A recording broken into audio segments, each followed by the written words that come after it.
নমস্কাৰ বন্ধু বান্ধৱীসকল, আহকচোন আজি অতি সহজতে গিচৰাতি চিলাই শিকোঁ।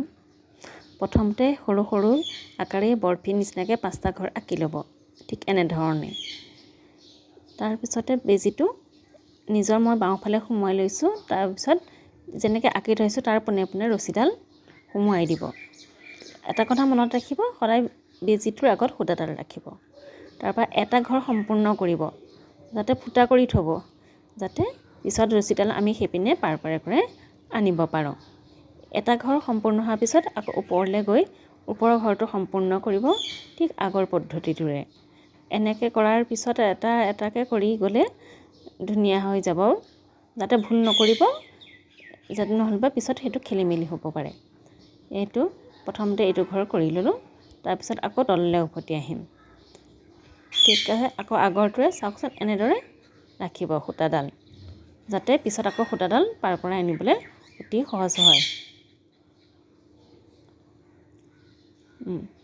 ভালদৰে মন কৰিব, কৰিবলৈ অতি সহজ, কিন্তু প্ৰথমতে দেখাত অলপ টান যেন লাগে।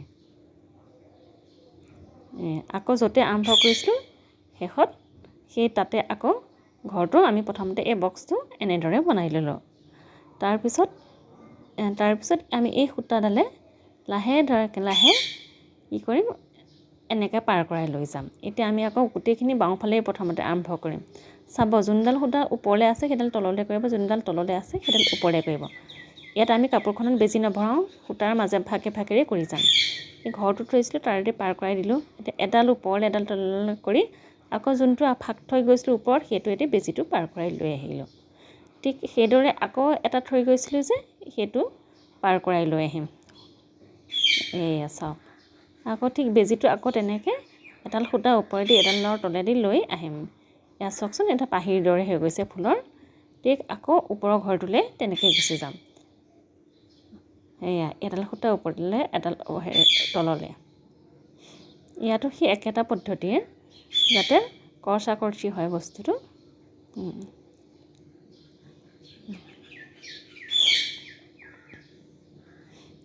ঠিক আকৌ এইপিনে সেইপিনৰটো কৰি ল'ম। ঠিক একেধৰণে কৰি লৈছোঁ। কৰি লৈ আকৌ য'তে আৰম্ভ কৰিছিলোঁ শেষত আকৌ তালৈকে যামগৈ, একেবাৰে লাষ্টৰ ঘৰটোলৈ কৰিলোঁ। এয়া চাওকচোন, ইমান সহজ কৰিবলৈ। এতিয়া এটা ধুনীয়া ডিজাইন হৈ গ'ল। ধন্যবাদ।